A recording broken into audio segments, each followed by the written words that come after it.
Gente, começa agora o programa mais inspirador, gostosinho e inclusivo da televisão brasileira. Ele é feito para você e para todas as outras pessoas que sofrem e se alegram como nós.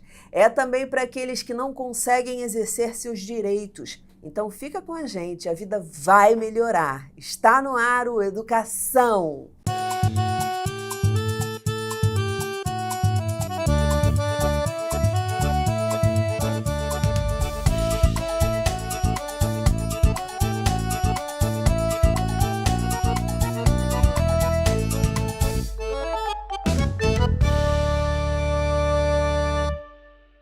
Minha convidada de hoje é a professora de pós-graduação em educação na UFRJ, Celeste Azulay Kelman.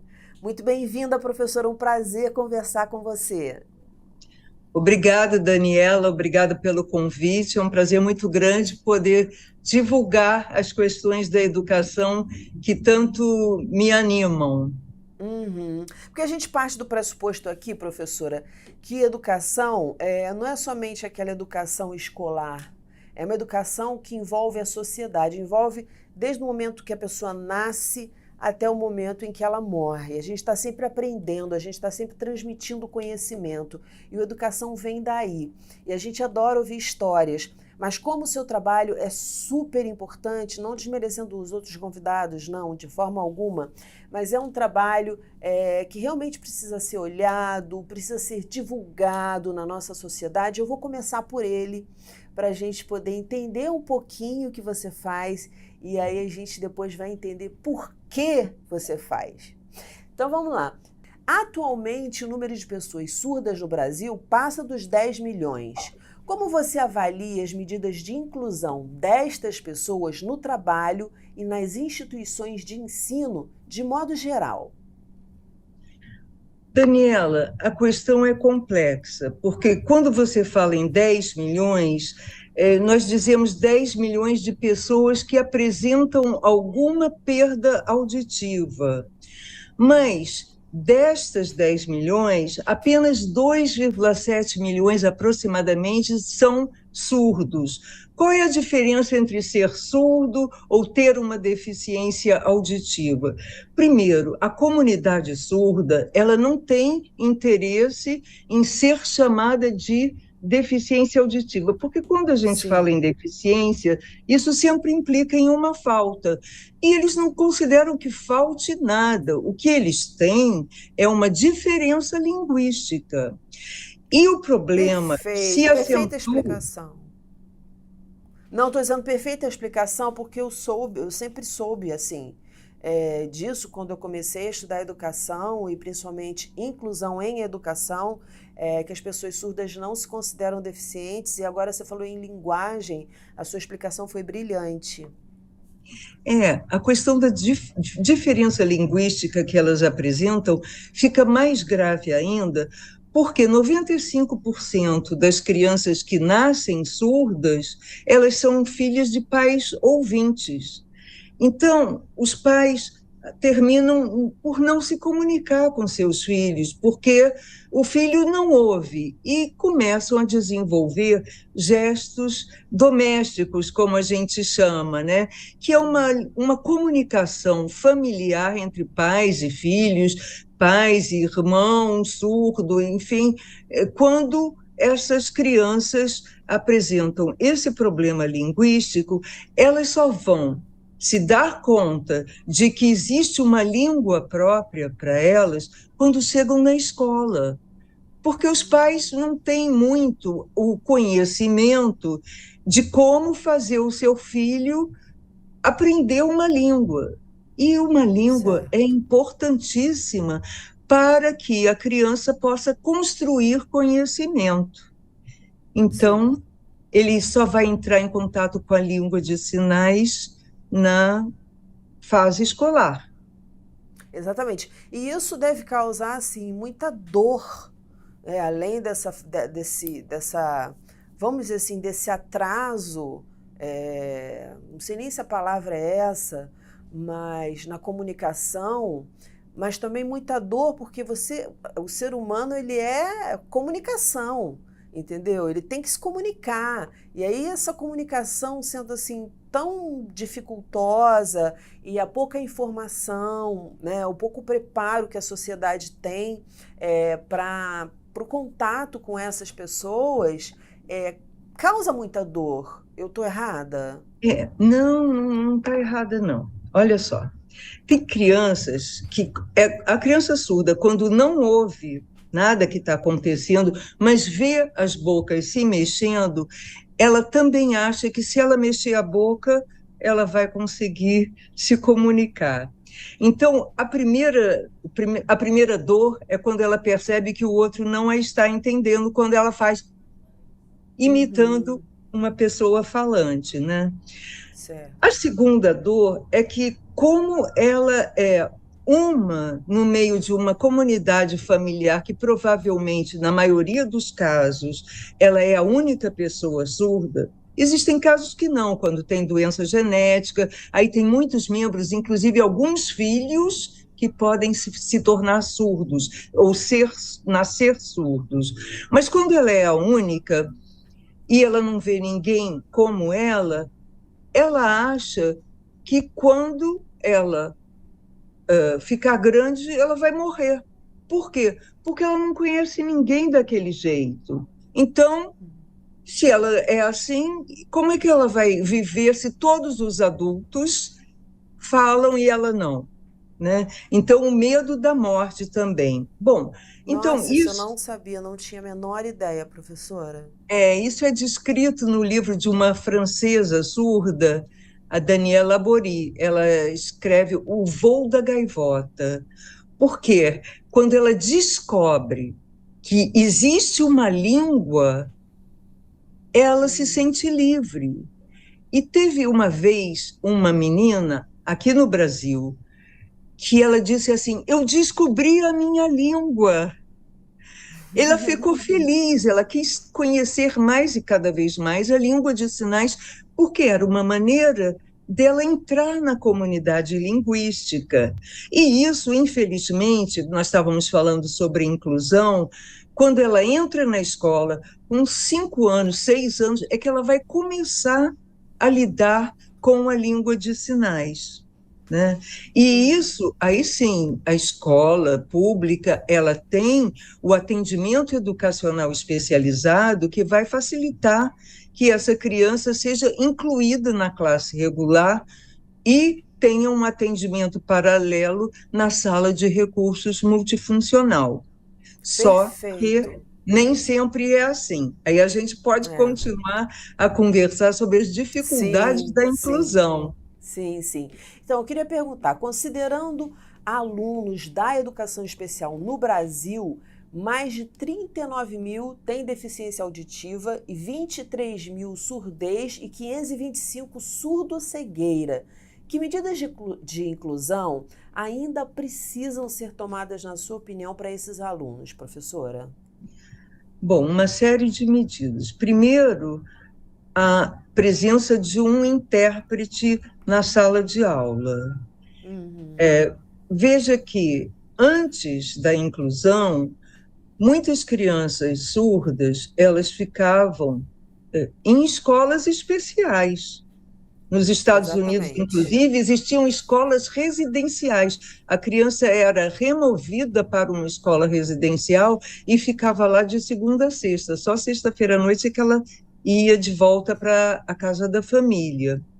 Bom, mas aqui, na inclusão, a gente precisa do intérprete. Só que esta profissão só foi regulamentada em 2010, veja só.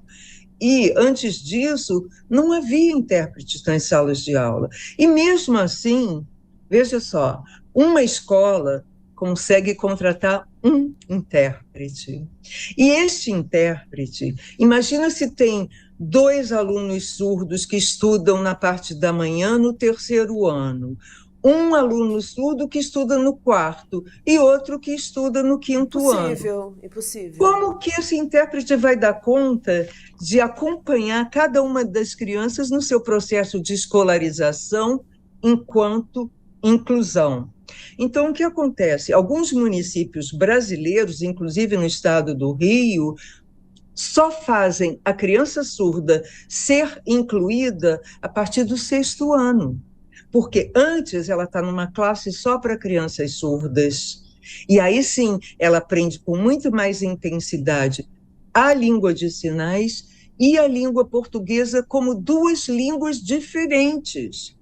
Porque a Sendo a mistura de língua de uma sinais língua a na outra... primeira, no caso dos surdos, é a primeira. Sim, é a primeira. Só que não é assim para todos os surdos. Aí começam as complicações. Quando a gente pensa numa criança surda, você pensa, surda não ouve. Mas quando ela nasceu surda ou ficou surda, ensurdeceu, ela pode ter adquirido linguagem, falado, conhecer o vocabulário compatível com a sua faixa etária, mas ela, quando chega da escola, começa a ensurdecer porque tem uma meningite, tem uma doença, e aí ela já lembra da língua portuguesa, fica mais fácil dela aprender a língua de sinais e entender como uma outra língua. Só que não é a primeira língua dela, entendeu? Agora, a criança que nasce surda, sim, a primeira língua é a língua de sinais. Mesmo assim, se os pais resolvem fazer uma cirurgia de implante coclear na criança, ela começa com atendimento fonoaudiológico maciço, ela vai, talvez ela não aprenda direito a língua de sinais, né? Entendi. Tem uma variedade. E que é uma cirurgia que não é para todo mundo, a gente sabe disso. É uma cirurgia cara, tem que ter acompanhamento, enfim. Eu não sei, não vou dizer a maioria, porque eu não sou porta-voz, e nem fiz pesquisa em relação a isso. A minha pesquisa não foi em relação a isso, mas acredito que muitos nem queiram fazer essa cirurgia. Exatamente pelo motivo que você falou antes, por não se considerarem deficientes. Eu fiz pesquisa sobre surdez e implante coclear. Eu fiz algumas pesquisas assim. Então, o que a gente vê? O SUS, ele banca a cirurgia do implante coclear. Inclusive, já existe reivindicação para que se possa fazer o implante coclear bilateral, ou seja, você faz de um lado e algum tempo depois faz do outro lado, né? Só que é uma cirurgia que é cara, como você falou, é muito cara, alguns milhares de reais, mas ela precisa de uma manutenção no sentido de você trocar a bateria do implante periodicamente, com muita frequência. E há famílias que fizeram a cirurgia porque ela é gratuita, oferecida pelo SUS, mas não têm o dinheiro para ficar trocando a bateria. E muito menos para pagar um atendimento fonoaudiológico. Então, o que acontece? Você escuta um monte de barulho, não entende nada, fica completamente confuso, não sabe onde está. Está ali no meio do caminho. Aí é horrível, fica no meio do caminho. Então, muitos implantes cocleares não dão certo por esse motivo.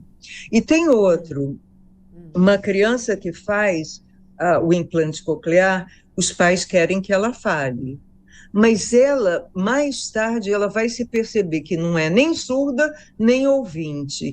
Então, ela vai querer buscar a sua identidade verdadeira, que, aliás, diga-se de passagem, são muitas, mas ela vai querer também se aproximar da comunidade linguística sinalizante, ou seja, de jovens que usam a língua de sinais. Então, ela fala um português truncado e não sabe a língua de sinais. Agora, eu conheço pessoas bilíngues verdadeiramente, porque no início você falou muito bem, a lei diz que a língua de sinais é a primeira língua da pessoa surda e a segunda é a língua portuguesa na modalidade escrita. É isso que está na lei. Mas se nós falarmos sobre inclusão lato sensu, ou seja, inclusão não apenas na escola, mas uma inclusão social que dê à pessoa o direito e acesso ao trabalho, É claro que ela vai conseguir um emprego melhor se ela for bilíngue, no sentido de não apenas usar a língua de sinais, mas também falar português. E eu conheço algumas pessoas assim, só que não são muitas. Exatamente. Então, professor, uma coisa que eu queria colocar vários assuntos, mas eles estão ali super aderidos. Porque tem muita gente que fala, não, as pessoas que têm qualquer tipo, eu não vou falar deficiência, porque os surdos não consideram, então, em respeito a eles, em respeito à sua explicação, que eu achei perfeita, mas, tem qualquer problema, vamos dizer assim, sei lá, bota para o outro lado, bota para o outro lado. Só que eu acho que falta na sociedade um entendimento e um respeito às diferenças, à riqueza que as diferenças podem trazer para a gente.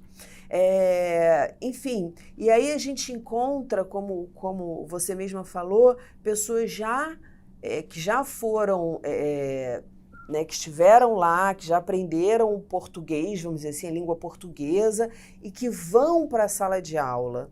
Então, eu queria que você falasse um pouquinho a respeito disso, porque a gente vai falar insistentemente no programa Educação sobre essa resistência que a sociedade tem, até porque, como você mesma falou também, as deficiências elas podem ocorrer, eu sempre bato também nessa tecla, ao longo da vida. Então, uma pessoa idosa, ela pode começar a ter uma deficiência auditiva, eu não diria a maioria, porque também não fiz pesquisa, mas eu diria que muitas com deficiência auditiva, a pessoa pode sofrer um acidente de deficiência auditiva. Então, as pessoas, assim, além da questão do enriquecimento no contato com pessoas diferentes, a gente não pode esquecer que em algum momento a gente pode estar lá. E aí, o que a gente fez enquanto sociedade para se incluir? Porque eu acho que uma questão de inclusão e educação, quando a gente fala disso, a gente está falando de todas as pessoas. Ninguém aqui está imune a nada. E eu queria os seus comentários a respeito, por favor. Então, vamos começar assim, tipo, de trás para frente, tá? A questão da perda auditiva no idoso é chamada presbiacusia. É natural do envelhecimento. Eu me lembro que eu tive uma aluna que disse que o avô dela não conseguia ouvir o som do celular, um toque, que algum tempo atrás tinha o toque do mosquitinho. Era um barulho de mosquito, o toque do celular.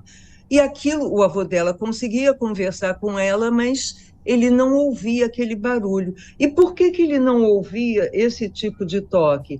Porque na surdez do idoso, a chamada presbiacusia, o que se perde primeiro são os sons de frequência mais alta, ou seja, os sons mais agudos. E era por esse motivo que ele não entendia aquele som. É do processo evolutivo, entendeu? Sim. Agora, a sociedade começou a ser chamada a atenção para as questões da surdez quando, em 2017, no Enem, na prova caiu uma redação sobre surdez. E aí todo mundo, os alunos não sabiam exatamente, foram pegos de surpresa em relação àquele tema, mas tiveram uma sensibilidade de buscar conhecer mais sobre o tema. E a nossa legislação hoje diz que todo aluno tem direito à educação em qualquer nível de escolarização. Veja, eu tenho uma doutoranda surda. Ela teve que fazer disciplinas obrigatórias. E essas disciplinas não tinham intérprete naquele momento. Hoje, felizmente, na universidade, nós contamos com intérpretes, seja para professor surdo, seja para alunos de graduação ou de pós-graduação surdos. Então, já há uma possibilidade, mas na ocasião que ela fez uma certa disciplina, eles precisaram contratar um intérprete, a turma fez uma vaquinha para que o intérprete pudesse estar presente na única aula do curso inteiro da disciplina, quando ela iria apresentar o seu trabalho. Uhum. Então, Olha, é a incrível, sociedade incrível essa precisa. história. E o importante, assim, você falou uma coisa que me chamou a atenção, que consta também na minha pesquisa, a questão de professores, né? De ter um quadro de professores também surdos. Eu acho isso de extrema importância para a questão de identificação, para a questão de tudo. Assim, só para fazer um parênteses também, imagina esse idoso numa sociedade que compreenda, né, que esteja que inclusiva, vamos dizer assim, né, que esteja preparada para esse tipo de comunicação, para vários tipos de comunicação, e ele também, se estiver vindo de uma geração preparada para vários tipos de comunicação, porque o que acontece, o que eu acho que acontece, né, eu tenho uma avó de 101 anos, quando você começa a parar de ouvir e as pessoas começam a gritar para você ouvir, muitas pessoas não querem gritar, não conseguem falar alto e é como se ele vai se descolando da realidade e vai ficando meio alheio às coisas. Você concorda? Concordo, sim. Ele vai se isolando, porque, na verdade, a perda auditiva do idoso, ela se dá em função de alguns fonemas da fala.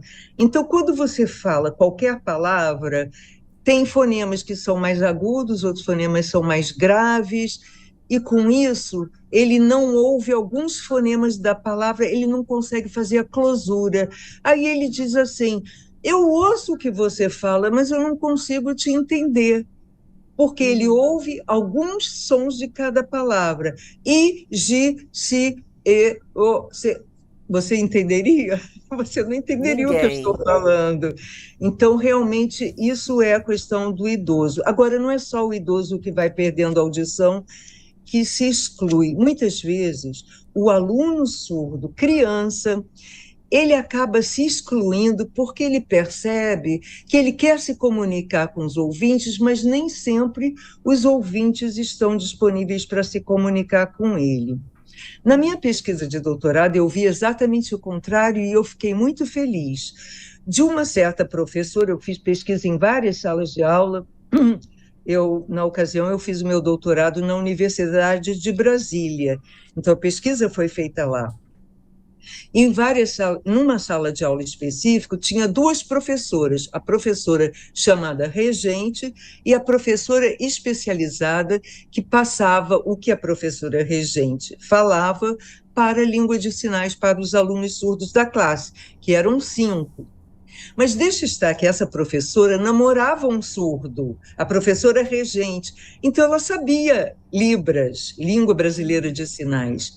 Daí, muitas vezes, ela dava aula falando e sinalizando ao mesmo tempo, o que, linguisticamente, não é uma língua de sinais pura, mas os alunos surdos entendiam e mais, os alunos ouvintes começaram, alguns deles, a se interessar pela Libras. Resultado, eles estavam se comunicando em Libras com seus colegas.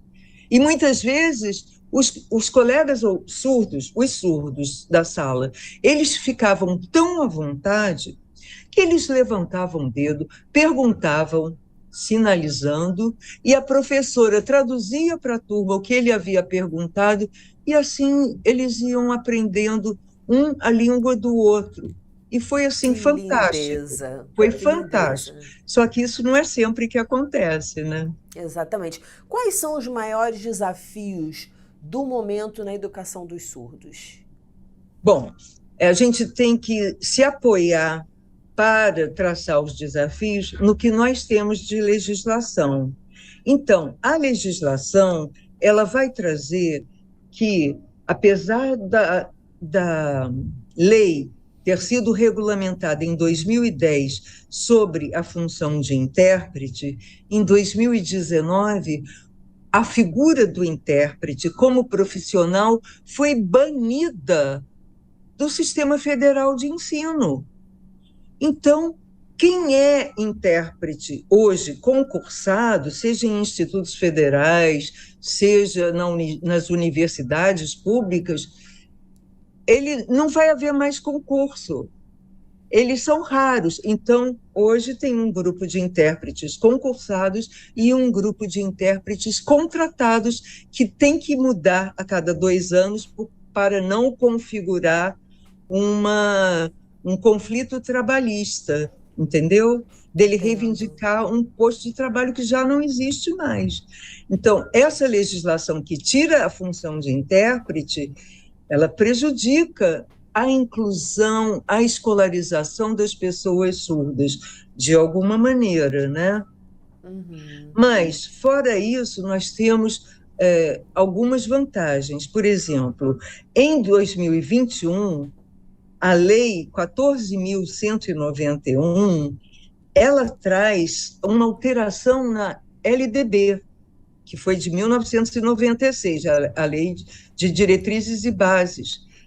E Uhum. aí ela inclui que existe uma educação bilíngue que passa a figurar considerando-se como constituidora das identidades surdas. Veja, isso está na LDB hoje, Sim. depois de muita luta da comunidade surda. Então, você tem reconhecimento da língua de sinais. Só que, aplicado a cada município, você vai ver que tem municípios que têm 2 alunos surdos, um no 4º ano, conforme eu falei, outro no 6º ano. Como é que você vai fazer uma escola bilíngue de surdos? É difícil Certo. disso É, acontecer, é. né? Uhum. E o Então, que você acha de termos essa disciplina em todos, em qualquer licenciatura, não só licenciatura, na graduação também, de todos os professores, de todas as disciplinas, enfim, falou em pedagogia, falou em ser professor, tem que ter essa disciplina em todos os períodos. Disciplina de inclusão em educação e a preparação desses professores, porque eu acho que aí, além de enriquecer esses professores que estariam ali estudando, também a figura do intérprete não seria tão crucial em alguns momentos, ou em muitos momentos. O que a mas professora acha disso? então, ter a disciplina Libras em todos os semestres é muito complicado, porque não é possível estender o currículo a esse ponto de forma que todo mundo saiba falar língua de sinais. Seria o ideal, inclusive porque já existe uma proposta de emenda constitucional para que se reconheça a língua de sinais como uma língua oficial do nosso país. Não a primeira, obviamente, mas uma língua oficial. Assim como existem as línguas indígenas. Só que não se pode formar todo cidadão que frequenta a universidade em uma pessoa fluente em língua brasileira de sinais. Até porque a língua ela se constitui na interação social.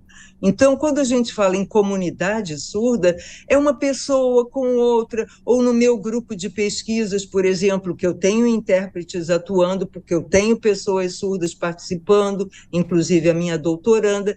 Então, muitas vezes, a doutoranda ensina o sinal para o intérprete, um determinado sinal. E Perfeito. quando houve essa alteração na lei que tirou os intérpretes de sala de aula, mas durante algum tempo eles eram obrigados a se formar a nível de ensino superior, né? Então, o intérprete tem que ter formação universitária na Eu letras tô falando. livres. Aham. É o Eu tô curso. falando o que seria o ideal. A gente sempre pensa assim, né? Porque para atingir o caminho ali do meio ou dar um passinho, a gente pensa lá na frente. Então seria Agora, maravilhoso. Daniela, E inclusão em educação, na verdade, não seria nem a questão só de Libras, seria inclusão em educação. Essa disciplina é, em todos os períodos. Eu falo por conta própria, por conta da comunicação. Quando eu me formei, Imagina uma jornalista, né, numa faculdade de comunicação, cara, reconhecida, bababá, com tudo direitinho e tal, e simplesmente eu tive português em uma disciplina, redação. Eu nem sei, eu acho que eu tive redação em TV, alguma coisa assim, mas uma coisa muito en passant. E é uma coisa que todo mundo fala, né? A gente sai da universidade, óbvio, claro, se não tem experiência de mercado. Então todo mundo sai da universidade, entre aspas, despreparado.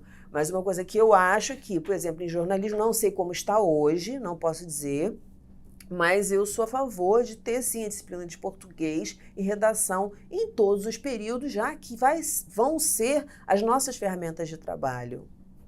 Com certeza, mas aí a dificuldade na escrita do português, ela está muito frequente nas universidades, e nós, como professores, orientadores de trabalho de conclusão de curso na graduação, ou mesmo dissertação de mestrado ou tese de doutorado, muitas vezes a gente vê falhas na escrita do português. Agora, imagina, se o ouvinte tem falhas na escrita, falhas na sua aprendizagem da língua portuguesa, imagina um surdo que não ouve. Então, um dos desafios que você me perguntou, quais são os grandes desafios, Sim. né, na área da educação de pessoas surdas, um deles é realmente o ensino da língua portuguesa. Porque, na modalidade escrita, o que acontece? Para ele escrever português, ele pensa em língua de sinais. Vou te dar um exemplo. Caixa de brinquedos. Em português a gente fala caixa de brinquedos. Em língua de sinais é brinquedos caixa. Então, quando ele vai escrever em português, pensa bem, ele não transpõe todas as regras de uma língua para outra, ele mistura. Então, ele vai escrever brinquedo caixa. Eu quero brinquedo caixa. Entendi perfeitamente, não sabia também disso. É como você estudar outra língua, por exemplo, você estuda inglês e aí você quer traduzir aquilo que você quer falar em português em inglês. Não, você tem que pensar como eles pensam, falar como eles falam, e eles falam de uma forma muito mais direta do que a gente. Então, ainda existe esse desafio. E é muito importante falar disso agora. É imenso, Daniela, porque a criança surda, ela precisa, para melhorar o seu português, eu bato sempre nessa tecla, ela precisa ler muito, porque na medida em que ela lê, e ler com compreensão, obviamente, explicada pela professora, pela mãe, etc. Mas se ela ler muito, ela vai cada vez mais estar habilitada a separar uma língua da outra, perceber as diferenças linguísticas entre Libras e língua portuguesa. E fazer associações também. Com certeza, e até porque a abordagem metodológica para o ensino de português para surdos deve ser diferente daquela para o ouvinte. Olha só, daí a gente tem duas possibilidades. Uma é de que o português seja dado apenas para os alunos surdos em separado. Ele estuda numa classe inclusiva, mas a aula de português, a professora tem uma aula separada com um intérprete ajudando, ou com um professor especializando, ou o atendimento educacional especializado, que é um serviço educacional à parte da classe comum, e aí ele vai aprendendo mais o português. Sim. Outra questão é que a criança surda, se ela fica na classe inclusiva todo o tempo, e sem frequentar o atendimento educacional especializado, apenas com um intérprete, ela não vai ter os instrumentos necessários para escrever corretamente a língua portuguesa. Então, eu bato na tecla, tem que ler muito, porque isso possibilita a criança estudar e aprender a escrever melhor. Uma outra questão que eu falo sempre, aliás, eu não sou a única, existem, assim, pequenas diferenças conceituais. A professora Vera Candô, da PUC do Rio de Janeiro, ela fala em multiletramento. tá? Ela diz que existem múltiplas linguagens no cotidiano escolar. Uma professora da Universidade Estadual de Campinas, a professora Roxane Rojo, ela fala no multiletramento. E eu falo em multimodalidade. O que é a multimodalidade no ensino de qualquer conteúdo acadêmico escolar? É você oferecer a mesma informação utilizando diferentes recursos, não apenas a fala. Então, você fala, você desenha, você mostra um cartaz, mostra um microscópio, se for uma aula de ciência, você utiliza o que a gente chama de diferentes recursos semióticos, ou seja, diferentes maneiras de significar para que a criança surda possa entender. O que vai ajudar também as não surdas. Era isso que eu ia dizer, Daniela, porque na minha pesquisa eu entrevistei várias duplas de professoras e elas disseram isso, que quando elas faziam de tudo, essa era a expressão, quando elas faziam de tudo para a criança surda aprender, os meninos ouvintes aprendiam mais e melhor. Então, beneficiava a todos. E é por isso que a gente fala que tem que haver a visualidade no ensino. Não pode ser, como antigamente a gente dizia, uma aula baseada no cuspe e giz. Hoje sim, nem giz existe mais, né? Mas você tem que explicar, transformar o que você fala de forma que a criança possa compreender. Eu acho que foi uma ótima dica, é uma ótima dica que você deixa aqui no programa para os professores que precisam atender, né, essas crianças que chegam à escola e que não tem ali o intérprete, a figura do intérprete, e não tem saída, assim, se sentem sem saída, não tem não, se sentem sem saída, quer dizer, há saídas, há formas da gente driblar essa carência e essa deficiência que muitas escolas passam. Com certeza. Eu estou me lembrando que aí agora... é a deficiência da escola. Sim, é da escola. A gente não pode dizer que seja do professor, porque cada professor, para se formar, ele passou por um semestre de aprendizado de língua de sinais, seja no seu curso de formação de professores ou seja na universidade. Mas não é suficiente. Você tem que interagir com a comunidade linguística dos surdos, porque é aí que você aprende mais. Agora, eu quero dar um exemplo que aconteceu de um menino surdo na classe comum. Então, ele falava para a professora assim, ele fazia o sinal de banheiro, e a professora dizia, não está na hora ainda do recreio, não, porque ela achava que ele estaria apontando para um relógio, entendeu? Ela não conhecia o sinal de banheiro em libras. E aí ela se confundia e o menino ficava mais confuso ainda.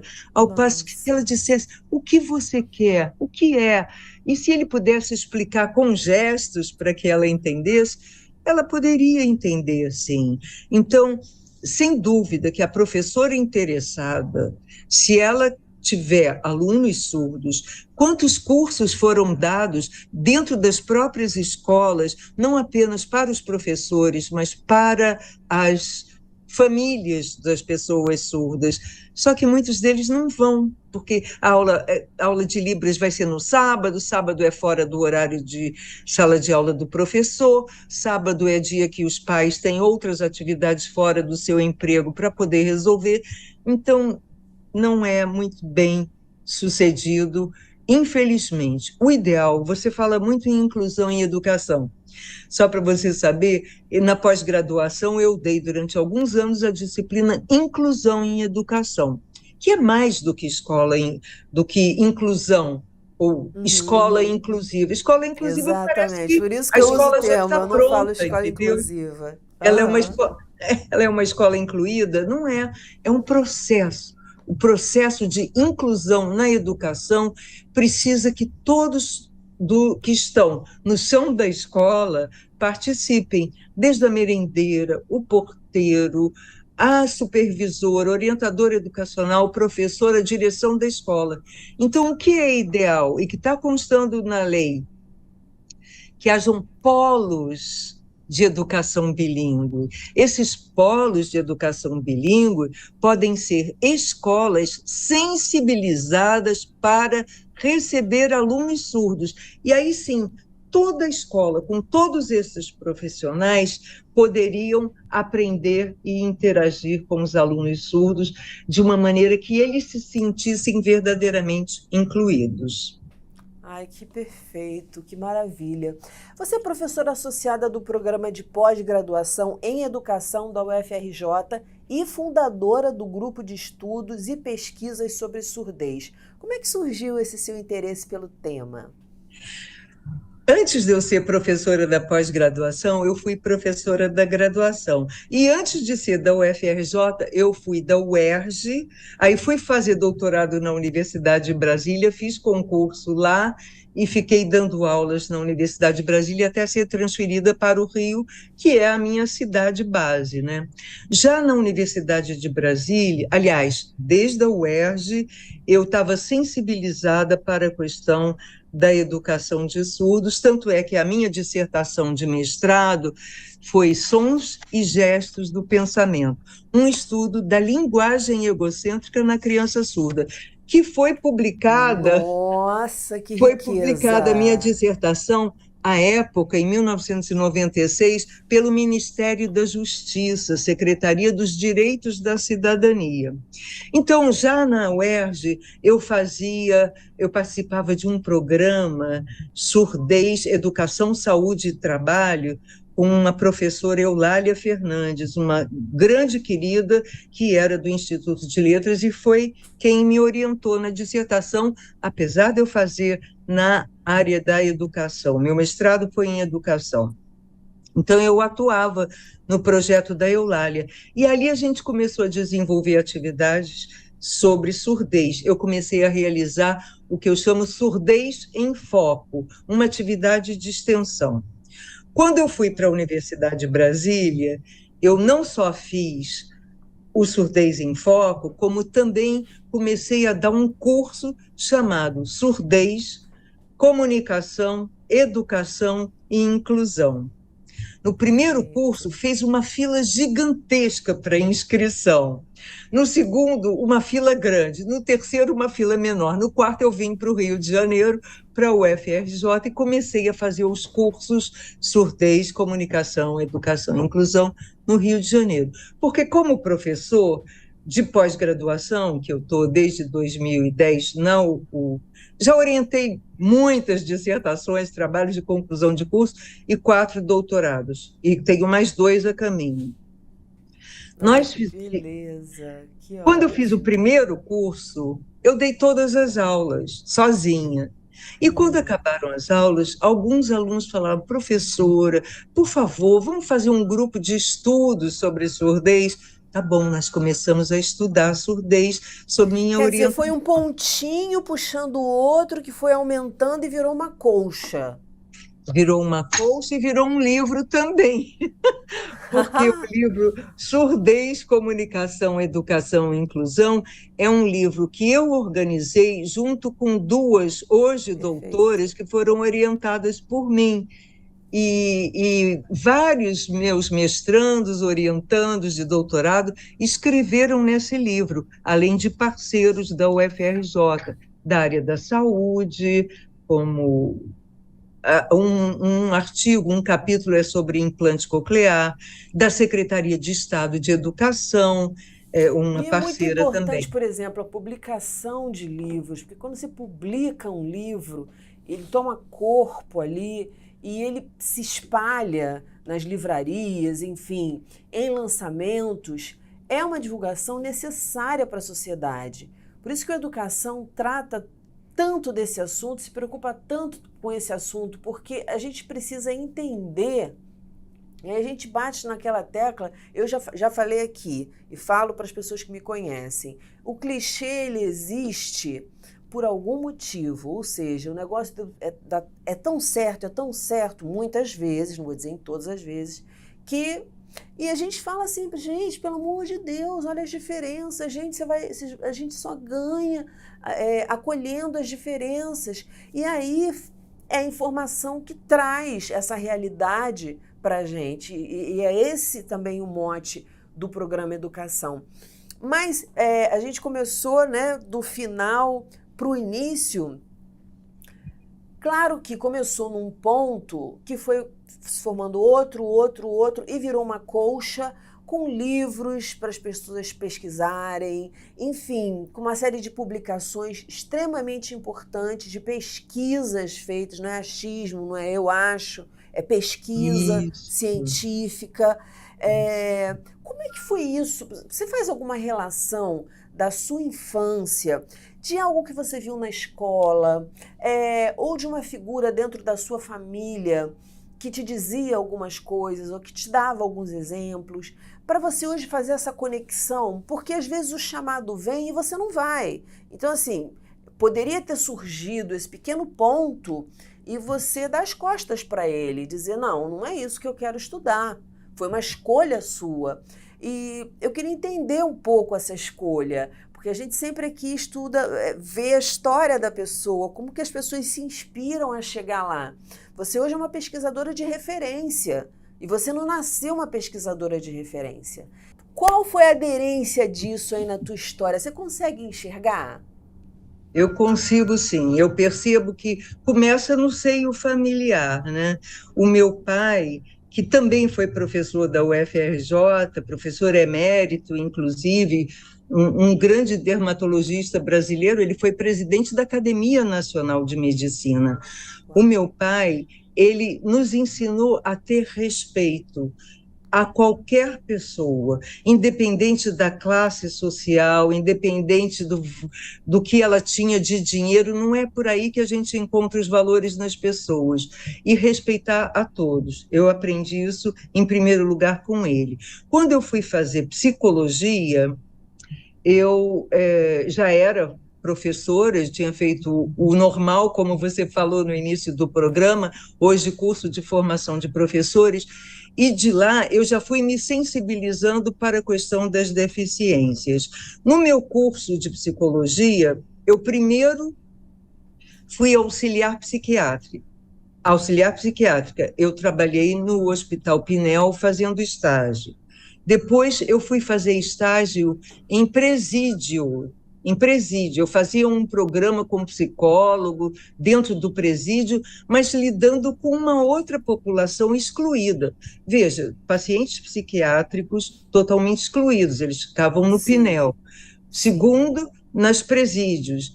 E o terceiro foi quando eu abracei a questão da minoria, que são as pessoas com deficiência lato sensu. Por quê? Eu comecei a trabalhar no Instituto Helena Antipov. Eu era professora do município do Rio de Janeiro e depois de alguns anos dando aula, como qualquer outra professora, porque eu tinha a base da psicologia, eu comecei a me sensibilizar e busquei o Instituto Helena Antipov. E lá eu fui professora do que hoje se chama Sala de Recursos Multifuncional, depois fui supervisora até chegar assistente da direção. E foi nessa condição que eu fui fazer o mestrado para buscar mais conhecimento, fiz meu mestrado em educação na UERJ, e depois me mudei para Brasília e fui fazer o doutorado lá. Mas sabe uma coisa que você falou, super importante e marcante, acho que foi marcante isso na sua educação, seu pai, né, falando sobre o respeito ao outro. E quando o outro é excluído, ele está sendo desrespeitado na sua humanidade. Eu acho que a tua trajetória mostra isso, mostra uma luta, um interesse pelo respeito às pessoas. E você deixa uma grande lição aqui para a gente, que é essa, que é onde quer que você esteja, o que quer que você escolha fazer, respeito às pessoas. Isso volta de uma forma muito gostosa, não é, professora? Com certeza. Eu tenho essa característica e eu acho importante a gente valorizar todos. E todos temos defeitos, dificuldades de letramento quando chega ao mestrado, ou dificuldades de comunicação quando não quer falar em grupo. Eu tive alunos com transtorno do espectro autista. Então, eu sabia que se eu fosse avaliar aquele aluno sozinho todo o tempo, ele nunca que ele passaria de semestre, entendeu? Então, o que que a gente procura? Eu procuro fazer muitas avaliações para cada aluno, eram 4 avaliações, eu fazia 2 provas e mais. As provas eram em dupla. Tinham pessoas que diziam, mas assim você não testa o conhecimento do seu aluno? Eu digo, testo sim, porque eu vejo a prova como também um momento de aprendizado, Com certeza. onde um aluno aprende com o outro, na discussão sobre como eles vão escrever, dar aquela resposta à pergunta que eu fiz, ali eles também estão aprendendo um com o outro. E quando os alunos percebiam, então vamos fazer o seguinte, você estuda as aulas número ímpar e eu estudo as aulas de número par, e chegava na hora, uma questão relativa à questão par, o rapaz que tinha estudado par não sabia a resposta, o outro se ferrava. Então, também a cooperação é um valor Não tem. Com humanitário fundamental. certeza. Com certeza. Professora, muitíssimo obrigada. A gente já encerrou o nosso tempo, infelizmente. Eu queria ficar conversando mais, sabendo mais. Aprendi muito aqui te ouvindo, então só tenho a agradecer. E eu agradeço, Daniela, pela oportunidade de divulgar a questão da educação de surdos e auxiliar professores que possam, eventualmente, ter visto e aplicar o que a gente conversou aqui do seu programa em sala de aula. E aí, quem sabe, melhorar a educação de surdos. Com certeza. A gente tem que pensar assim: a gente olha lá para frente, mas é de passinho em passinho que a gente chega lá. Com certeza, é isso Obrigada, aí. professora. Me Eu aguarde um te agradeço. minutinho. Peço para a senhora me aguardar um minutinho, que eu vou me despedir do meu público e já volto. Tá bom? Ok. E para você que ficou com a gente até agora, aquele abraço bem quentinho e energias renovadoras em todos os momentos da sua vida.